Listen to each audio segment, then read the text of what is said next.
this community and all communities here in the state go out to those people who continue.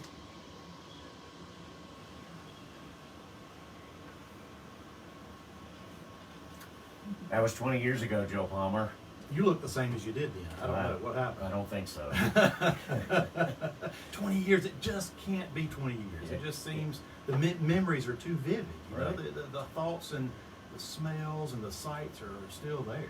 It's just 20 years. Yeah, they really are. And by the way, you did an excellent job, as I mentioned at the end of that interview, but I want to repeat again, what a great job you did of describing what was going on. Well, thank you. That was a Saturday morning, and I called here to the radio station, and they tracked you down, and it was your day off, and I appreciate you coming in like you did for us to have that conversation. What I know it was spur of the moment, but I had a few minutes and wanted to call you, so thank you. Well, I tell you, I'll never forget someone, I don't remember who it was that called me, but they said, Joe Palmer's at Ground Zero. Do you want to interview him? I said, I'll be there in 5 minutes. Tell him don't go away. So that's how that started. So Joe, you were representing the State Fire Association, I guess, back then as an executive committee member? That's correct. I was on the executive committee, and the State Firefighters Association had coordinated a statewide effort to raise funds for the family. Mm-hmm. And in a matter of just a few short weeks, it raised over $1 million, and we were taking that up as a group of individuals up in New York to present to those families those individual checks. And it was just an incredible time. 2 months later, we were talking a few moments ago off air that it was December. So the time had passed where people were starting to process mentally and what was happening and going on, and it was an incredible time. So as I mentioned with Christy, and I'm sure, you know, she was prepared for certain disasters because she'd been through that training. You're a fireman, you've been through all kinds of stuff, but I guess nothing could prepare you for what you were about to see. None whatsoever. There was nothing to relate it to. And so when you get to those points of an incident or an event that is beyond what you can comprehend, you fall back to what you know. And in that particular instance, it was those firemen. I mean, we were falling back to people and leaning on each other for what we could comprehend, what we could understand, how we could process things, what were going on, and doing those day-to-day activities, those jobs that you're trained to do. Because no, something that scale and that scope, even a department as large as the 17,000 people that work with the FDNY, you can't process something that big. Right. And so you lean on each other. You rely on what the shared experience is and what you can glean from just the humanization of the thing. Right. So you got an opportunity to meet with more than one family, I assume, of fallen firefighters. And even since then. So it's been pretty interesting to watch the correspondence that has continued with the association and the thank you notes, and to now see that there are 65 firefighters with FDNY that had family members that passed away on that date. They're now working on the job, and that continued kind of correspondence and staying in touch, and that shared experience has been pretty special. Right. And you had been, Christy mentioned she had not been back to New York since then, but you have been. Been back a couple of times and have been down to the site, and obviously things have changed greatly. It's a beautiful place. I think it's an incredible memorial and remembrance site for the tragedy that occurred. Not been down to the museum. That's on a bucket list item. I want to go down, but the times we were there, the museum was so crowded that we just didn't try to fight the crowds. Great testament to the power that museum has, but so I hadn't been subterranean yet. There was an interview on the news this morning here on radio of a firefighter who had gone to Ground Zero. If I'm not mistaken, he was actually off and was about to go play golf with his brother, I think, and heard the call and rushed back and got his gear and took off, and obviously he made it through. And there were many who did, but so many who didn't. And not just the firefighters, but the police too. You out of the 2,977 people that lost their lives that day, just your point, your story about the routine that people were going through that morning, and just their lives. They were living their lives normally as we all did this morning when we got up here in Newberry, and they were doing the same thing. Yeah. Off-duty firemen. And when a call comes in, just like here in Newberry, firemen will come back and they will respond, not knowing what maybe is ahead of you, but you do that out of instinct and out of training. And there's so many examples, like what you're saying, that people that came in, some that could walk away and tell that stories, others that came in and weren't able to walk away. Out of the 343 people that passed away from the fire department that day. All right. So you've obviously, as you said, corresponded with some of the people that you met in the last 20 years. And a number of those people that have retired out of the service that were there that day, we've had here in state speaking. Some have actually relocated to South Carolina and live in the area. And So you through electronic means and sometimes through face to face, you get to see those folks. But that special day of that recording that we just heard, the battalion chief that took us around that day actually lives down in Pawleys Island now, and so I Can't try to blame stay him for moving from New York to to Pawleys Island. I don't think I can either. But a great man and just an inspiration to us all, and to stay in touch with him has been kind of special. Yeah. So, can you relate, as Christy did, some of the stories that you remember on those days that you spent there? I mean, I know there's some that probably are not easy to talk about, but can you give us an idea of some of the things that you remember? You know, there's two parts to it, and I'm going to come to Christy's point second. The first part is obviously the shock and awe of the event itself, and the look in the people's eyes that were there. I can remember when we met with the chief, Pete Hayden, at Station 1, his face, his look, his eyes, just the hollowness that was there. And those citizens of downtown Manhattan, just the look that they had to them was pretty amazing, and it sticks with you. Right. Now, Christy mentioned, though, too, about the people in that community. Part of the amazing part of it was that no matter where you went around the greater New York area, Manhattan in particular, people were thanking you and were together, and there was this oneness of the community that existed, not just because we were firemen and walking around in uniform, but I think between shop owner to shop owner, or citizen to citizen, or residents of the town. Everybody was reeling from a tragedy, but were doing so with unity and with compassion, and it was just a unique and wonderful time to be in a city that's as large as it is, that felt like I was back in Newberry. Yeah, there are not many upsides to the whole thing, but that was one of them, I guess. And I think tying it in, never forgetting. You've heard so many times in the past 20 years, never forget, never forget. Right. And there are thousands of things that we need not forget, but I think one of the most powerful things we need not forget from that is that unity, is that compassion. Yes, there was a tragedy. Yes, there were lives lost. We need not forget that. But one of the things we need now most of all, I think, is the remembrance that e pluribus unum, where out of many we are the one, and that time period in New York was that. Yeah. We were one, and the people there, no matter what walk of life you were from, everybody had a shared experience, and everybody was helping each other. As a former fire chief and a member of all kinds of organizations, later to become president of the Fire Association that we talked about in the state,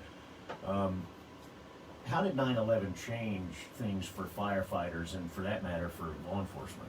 Completely changed everything, and it's hard to explain to individuals who are 30 years of age or less really the differences that we experienced. That the profession was always that. It was always a profession and always had its standards and its training.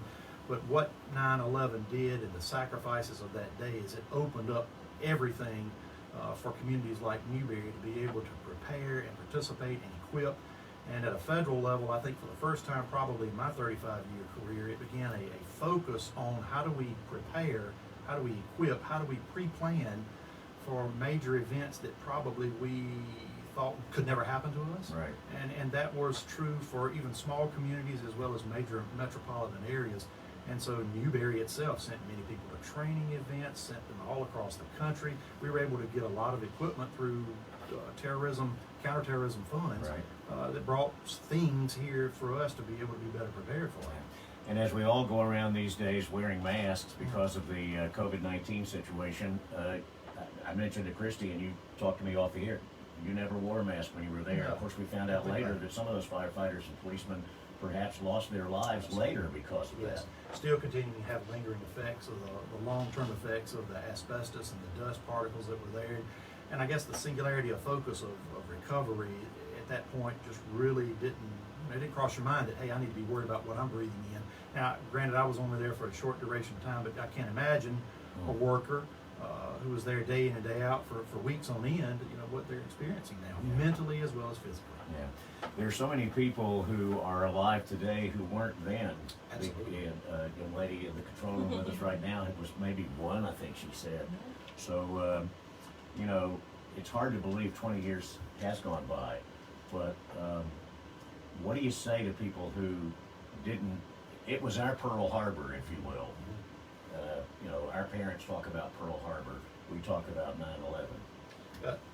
A very good example and comparison, I think, and I found it necessary with my family and with others that talk to me to really kind of explain things. And it's hard to know what life was like before that. It's hard to understand and get your hands around what happened that day. And it's very difficult to understand how the country was in those time periods afterwards. And you have to take a moment or two to explain that. The change in the paradigm, how things have changed in the way we see the world and we see ourselves. And to know, I just keep harping on the fact of how important it was that times afterwards, how the country came together and how people shared experiences, how everybody had the flag on their front porch, no matter what part of Newberry you were in, no matter what part of South Carolina you went to. People were saying, how are you, how you doing, where were you? And no matter what part of the country you went to, people were saying thank you for your service, and it was a genuine time of oneness that we had, and I long for those days. I hate that the past 20 years has taken us away from that. It becomes politicized that maybe we forget those lessons sometimes that we learned, and that was important for me that well, time. maybe if one thing comes out of this 20th anniversary of this terrible tragedy, maybe that'll be the upside of the 20th anniversary, is that we'll get back to some of that. Speaking of which, I guess you're retired now, obviously, and congratulations on Thank that, you, by sir. the way.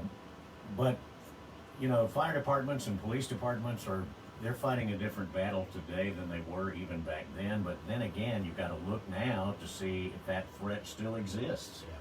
You know, there's so many fronts on which we as emergency responders have to be concerned with, whether that's medical things with COVID, whether that's domestic issues that we see and hear on the news, or whether it's preparedness for the next thing that may come on an international basis. And this is a very tenuous time. It's scary. And so we all have to be in thoughtful prayer and preparation to make sure that even in our daily lives, as well as things in Newberry or the state or the nation, are prepared for potentialities. And that's not to live life in fear, but that's just to be smart, be aware of your surroundings. Yes, absolutely. Any other stories that you'd like to relate on the trip that you did make? Maybe a personal story with a family or something that we haven't touched on? Jimmy, that time was just so incredibly special, and I was privileged to be able to represent the state. And the times that I spend trying to think and remember those, it's just such a blur, because every individual you met had their own story, their own relation of where I was at that time, what I was doing, and all of those stories just kind of start to blend together in your mind. But you see this oneness of face. You see the same emotion and the same story with everyone. The day that it occurred, September 11th itself proper, we were at the fire department out on Wilson Road. Right. The state forester was in our station, and he was up meeting with us on some federal surplus property programs, and at the time they were trying to get funding for better firefighting equipment. And I remember one of our captains came in and said, "Hey, a plane just struck the building. You need to come back here and look at the television." And when we walked back there, the second strike occurred. Immediately the state forester left, and we all stood there dumbfounded. We didn't know what was happening or what was going on, and then immediately somewhere in the back of your mind starts kicking in this, what do I got to do? What do I need to do? What do I need to react? What's my next step? And I think that shared experience, to the answer to your question, was what happened with everybody. The duration of those phases that you may go through differ from person to person. In other words, the average citizen it may be thinking about, where's my loved ones? Right. Absolutely. But the first responders were saying, okay, what do we do? How do we prepare? And as Christy was relating to the airlines industry, you know, it was a pretty tenuous few days, but we had all that shared experience, and maybe that made us stronger. Yeah. So, and of course, in the case of firefighters and law enforcement, they're all running in while people are running out. So that's a normal thing. Perhaps not knowing exactly what they were running into. I've had several people ask me why did those firefighters go into that building, and there's really no good answer to that other than that's what you have to do. Right. You don't have it's not an option. The thought of, I have participated since then in a number of stair climbs. They try to do fundraisers for stairwell climbs and things to honor those firefighters that climbed those stairwells that day in the World Trade Center. And you know, around here we're going to do 26 floors, and that's, you think somebody's got to climb stairs 100 floors now is where they were heading to, with 80 pounds of gear on them, and be able to rescue somebody. What's the mentality of those individuals that gave their lives doing that? And how do you explain that to somebody? Say, well, why didn't they just stay outside? We knew this, that, or the other was going to happen. You can't. You don't know, but right. You don't know. And it's just that instinct of service that kicks in at different levels with different people, I think, and you just react. You react and you do what you're trained to do. Yeah. And those are some things that do go on, the stair climbs that you talked about. Absolutely. Then there's the tunnel to tower. Tunnel Towers Run is a great event held in Columbia, one of their events that held in Columbia. Right. And Stephen Seiler is the firefighter that lost his life today. And the significance of that is he ran into town, one of your examples from earlier in this interview.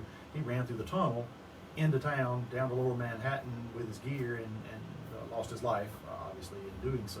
But that is one example of people coming off duty to help and be part of the Right. solution. There was even a golf tournament here in Newberry just a few weeks ago to raise money for the Tunnel to Towers Foundation. Yes, sir. So what are some of the ways that we as individuals, as citizens who are not firefighters or not law enforcement officers, what's the best way, I guess I'm asking, that we can honor those, not only the firefighters and the law enforcement people, but the people, the citizens who lost their lives? What should we do? I mean, there are different ways to turn and react, I guess, to whatever it is we want to do, but we need to remember these people, and we shall and will never forget. And you know, I don't know that I'm the expert to answer the question. I've got an opinion, and I think it's a pretty valid one and one that everyone can do. And that's part of that never forgetting is what I was talking about earlier with that compassion, with that sensitivity, with that understanding, with that unity of purpose. Just because these days I disagree with some doesn't mean I hate that individual. It's just a simple disagreement. And that compassion that we need to show that existed after 9/11 came upon us tragically is never forgetting. That ability to be able to put aside those differences and honor those people who, you have to know, those 2,900 people, they weren't all alike. They were different people from different walks of life, from different backgrounds, from different beliefs and different structures, but they were there that day. That's right. And so were we. And at some point, we have to realize that, yeah, we're different, but we're all together. And if we can do that, I think that we continue to honor and never forget what happened on September 11, 2001. Well, I'll never forget doing that interview with you, I promise you that, and it still gives me chills when I hear it. That's the first time I'd heard that in 20 years. Yeah, I was So going to thank say, you haven't heard that. you. I hadn't, so that was I don't think I pretty ever powerful. played it for you when I you got don't back. remember it, but probably at the time I may not have wanted to hear it. So Yeah, that- exactly. That's pretty powerful. Thank you. Well, you know, you used to sit down with me from time to time on the morning show, We and had I a missed blast. that. I do too. We had a good time with that, We didn't we? did. You were actually kind of funny at times. Well, it's comic relief. I guess that was the case, right? Yeah. Easy to come by. So I miss seeing you, Thank and congratulations on your retirement. Thank you, And sir. I know you're doing a little farming and stuff like that Just now. having a good time now. Come see me sometime. I will do it. Thank you, my friend. Thank you, sir. Former fire chief here in the city of Newberry, Joe Palmer, with us as we celebrate, remember the 9/11 attacks. Thank you, Joe. Thank you, sir.